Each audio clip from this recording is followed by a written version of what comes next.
Now, Sports Talk with Broads. Here's Hunter Brody. This Sixers team wins ugly. That's just what it is. That's the nature of the beast. They win ugly, ugly basketball games. But the key word, win. They are winning these games. Somehow, some way, in the fourth quarter, they go scoreless for 4 minutes, but they only hold their opponent to 4 points during that span. Their defense clearly wins their games for them. That's what it is, because their offense struggles. You heard it a million times on the TNT broadcast, spacing. Spacing is an issue. It hurts this team. They can't score as productively as they probably should because of spacing, because of the flaws with some of their players, because of the skill sets with these players. But their defense is a serious weapon. They hold a respected squad to 92 points. That's impressive. Now, you have to factor into the equation that Jamal Murray, one of their top scorers, left the game and only logged 5 minutes. But at the end of the day, this team is winning. How long will this be able to go? How long will they be able to win games like this? I don't know the answer. But they are consistently winning. They won 13 home games this season without losing any. They have a good record. I don't know what else to tell you.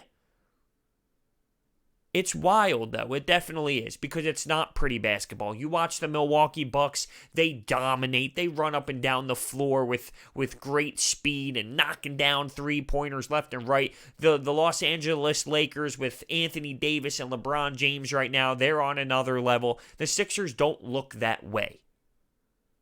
But they're gathering wins. And it's not like they're just beating up on the Cavs and beating up on bad teams.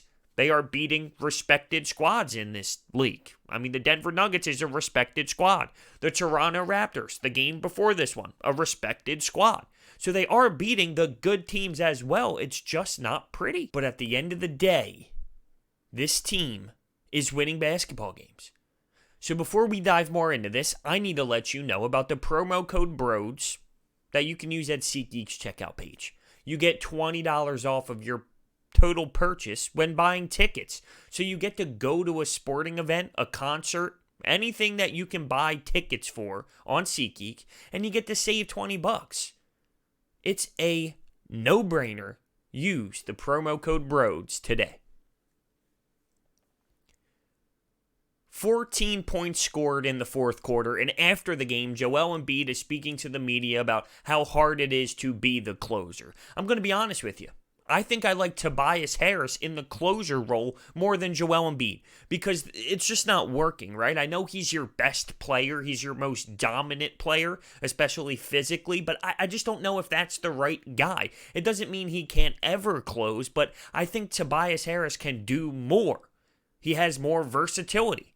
He can come off of a screen. He can attack the rim. He can knock down a three. I just think Tobias Harris, right now with the way he's playing, has that mindset, that attack mode mindset, that will to be the guy. I don't know. I'm just not loving Joel Embiid late. It hasn't been working. He's been turning the ball over. He's trying to do too much. He gets double-teamed. Then he tries to kick something out. It gets tipped. It's a turnover. It's just not where it should be right now with Joel Embiid. So we need to look in a different direction. I'm all for Tobias Harris being the guy late.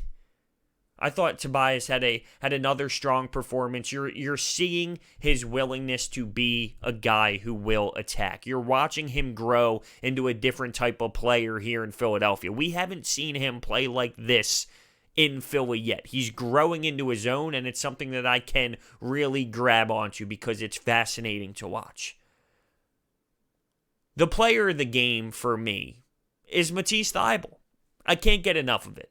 He impacts the game every single time he's on the floor. I've been saying it for weeks now. He needs to play legit minutes. I've been screaming that he needs to get more time than Furkan Korkmaz. It seems as if that's transitioning. It seems as if Brett Brown finally realized that is a very true statement. In 26 minutes, this kid was plus 20. He knocked down 3 threes, had 5 rebounds, 13 points, the insane dunk on Plumlee. His energy is a boost. And his game is solid. All around, it's solid. His defense is already, and this is his first year, and he's only a handful of games into it, his defense is so good, it can be compared to the top of the league when it comes to guards. Like, he's not Ben Simmons. He can't guard 1 through 5. But he can really do damage. He really can. And if he shoots like this, now I don't expect him to be shooting to this degree every single night. But if he can do that, oh my Lord, oh my Lord. I'm not getting ahead of myself. I'm putting it in perspective. When Kawhi Leonard was not Kawhi Leonard yet, the dude was a freak. He was amazing. He was a great defender, but he had no offensive game.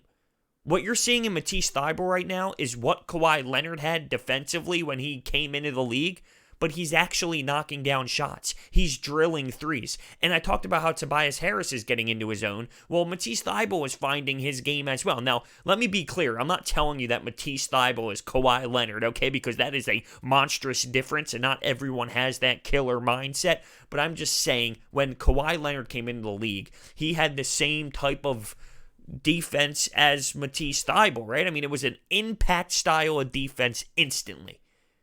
But he had no offensive structure. He had no offensive game. Matisse already has the bonus of that offensive side to him, and I'm shocked. I'm stunned. I mean, I can't stress it enough how frustrated I was with the draft pick, and he shut me the hell up. And I'm not mad about it. I embrace it. I really do enjoy watching this kid. His impact is unbelievable. He gets me so hyped watching this game. I'm jumping off my seat in my basement off the couch. I'm not even at the Wells Fargo Center, and I'm jumping up big time. It's unbelievable. It's special. I don't really know how this team won the game because the second quarter happened, turnovers left and right. They allowed the Nuggets to make a run. I think there were 7 turnovers in that second quarter. It was embarrassing. There was no good offensive structure, but their defense really played a factor. They did their job. Defensively, they did their job. I mean, they held that squad to 92 points. And even though the offensive woes were there down the stretch with 4:09 to play, which was their last bucket until 15.3 seconds left, which was Embiid free throws, they only allowed 4 points. Okay, so that's impressive. You can be disturbed by the offense, but you need to realize how great this defense really can be.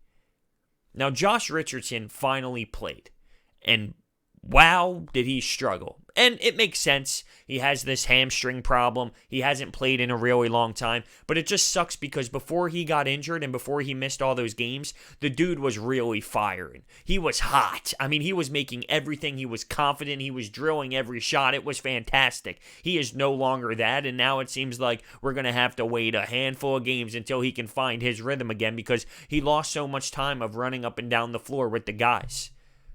I've been stating this for a while now. This team just hasn't played enough together as a starting 5. I believe this was the 10th game now that they played together as a starting unit. If it's not 10, it's very close to that. Well, think about how many games we're into the season. It's just not enough. This team doesn't play enough games together. And that's why you're seeing moments offensively where it looks bad because they just don't have enough time on the floor together. Let's get to Joel Embiid. Embiid had 22 points. He was -8, though. -8 on the floor. Now, he had a tough matchup with Jokic, and Jokic is really out of shape. Not that I'm sitting here trying to sell you that Embiid isn't. Jokic had 15, 11, and 7. It wasn't one of his best games. I didn't think Embiid had a strong game either, though. I mean, you look at the 22 points. He ended up having a double-double. But I'm still not really in love with what I've seen out of Joel Embiid. There was more emotion with his game, and I spoke about how he mentioned some things to the media about being a closer. He also talked about how he's trying to be more mature, but that's taking away from his energy and the way he plays the game, because in the beginning of the season, he was talking about how he would stop trash talking, and it's affecting the way he plays the game, because he has a certain personality, he has a certain way to play, he feeds off of his trash talking, his personality. And because he's trying to stop that, it's affecting his game on the floor. Well, he needs to find that. He needs to find that back. He really does, because this isn't going to work. This isn't going to be effective. Charles Barkley and the TNT crew ripped him apart after the game, and I don't blame it. Like, I don't blame that he was getting ripped apart. Or was that even before the game? I'm all over the place. It might have even been before the game. It might have been both, to be honest with you. I forget if that clip was before the game or not. But regardless, my point is, they have a point. We were expecting Joel Embiid to be MVP-like this season. But he's not in the conversation with Giannis. He's not in the conversation with LeBron James, Anthony Davis, Luka Doncic. He's just not. I would argue he's not even really close to those type of players so far this season. But he knew he needed to be that, didn't he? He cried walking off the court in Game 7. We all talked about how that would inspire him. He even talked about it. He needed a heartbreaking loss to really, put himself to the next level. I haven't seen it. If anything, I've seen a step back. Now, speaking of taking a step back, from what I saw in the previous 2 games, so not this one, the 2 games previous to this, Ben Simmons was electric. He was great. This game against the Nuggets, this is why he's one of the most frustrating athletes ever. So blah. 7 points, 6 field goal attempts, -2? Come on, Ben. You're supposed to be an impact player. This is coming off of a game against the Cavs where you drop a career-high 34, and the game after that, it was a fantastic, aggressive game against the Raptors. How do you have this type of game against the Denver Nuggets? It's so frustrating. It really is. He takes 3 steps forward, and then now he's taking steps back again. Where's that killer mindset? Where is it? I had one of my buddies who is a Lakers fan, not even a Sixers fan, but he went down to the game tonight. He went down to the Wells Fargo Center. He hit me up. He said, "Ew, look at Mattise Thybulle. This rookie's a stud." And I said, "Yeah, I knew the whole time." Sarcastically, of course, because I hated the draft pick. But another thing he stated was, Ben Simmons is soft. And he's got a point. Like, how does this happen? How does he score 7 points? Like, I understand we're human beings, and there's going to be games where it's not your best. But he has this attack mode killer instinct for 2 games, and it's beautiful. And then you see the Denver Nuggets, and the attack mode is just gone. There's a difference if he's aggressive, he's attacking the rim, he has the will, but the shots aren't falling. He can't find the hoop. But it's just not there as a whole. He picks up his dribble. He ends up leaping in the air to make a pass. He tries to kick it out. Turnover. He leaves his feet. Turnover. It's night and day. And it's so inconsistent. But when he is at the top, when he is dropping 34, when he is being aggressive against Toronto, it's too good. I mean, it's just too good. So that's why it eats me alive when I see this. Al Horford was cold early, but came alive in that second half and down the stretch when the Sixers needed some buckets. I thought one of my buddies said it perfectly. This was the type of Al Horford game that would destroy the Sixers when he was on the Celtics. Al Horford would struggle early on, and then here comes the third quarter or a little bit into the fourth quarter, and Al Horford would just start making these shots. Al Horford would just kill the Sixers somehow. That was literally perfectly described. This was a game that when Al Horford was on the Celtics, it would annoy us as Sixers fans. But hey, that's why we signed the guy. Just a veteran. Just a good old veteran. But he did come up big with some shots when the Sixers really needed to find a way. Scott knocked down a couple threes off the bench, which was good to see. I thought Corky had a nice run there for about 12, 13 minutes. That's what I stated from the jump. If Korkmaz gives you 10 to 12 minutes off the bench, less is more out of him. Knock down a couple threes, okay. Bang, get off. Get off, and that's it. He can't be playing 20 minutes. Now, Brad ended up putting him back in the game, so he logged more minutes. I thought he had a nice 10 to 12 minute run, and then, okay. You know that's not how it's going to work, though. How about Barton early in this game? Just dropping almost every single point for Denver in the first quarter. My eyes were bleeding. How can we let Barton go off to that degree? I mean, he almost had his average in the first quarter. And it's not as if the dude averages 7 points per game, okay? I mean, the guy scores. But really, in the first quarter, the guy was scoring at will.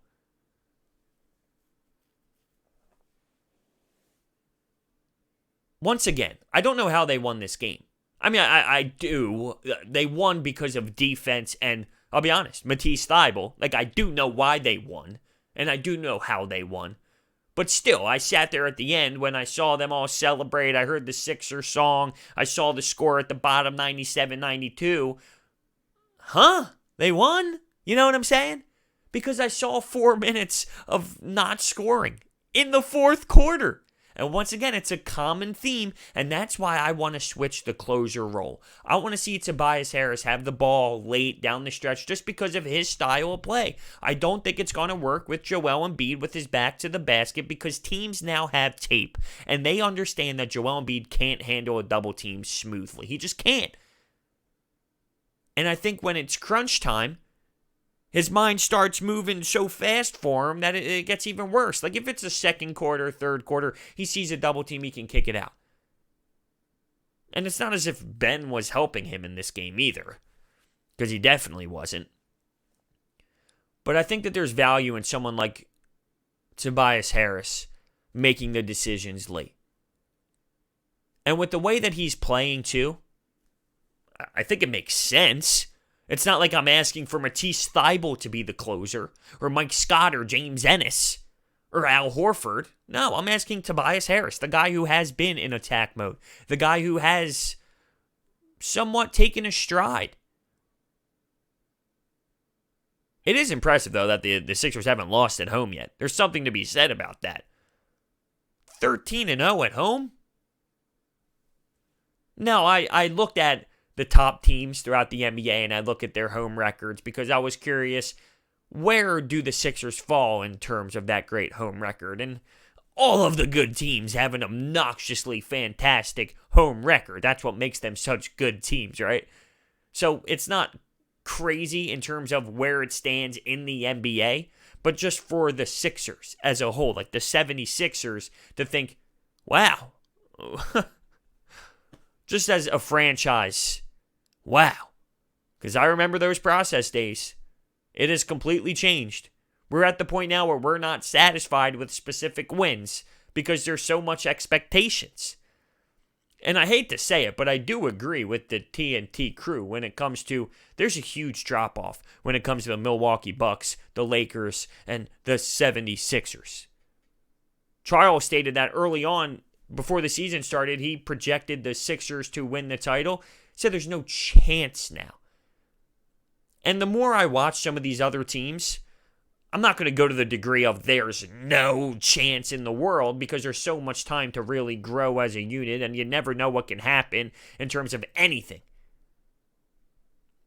But there is a difference. The way Milwaukee is playing right now, I mean, they are beasts.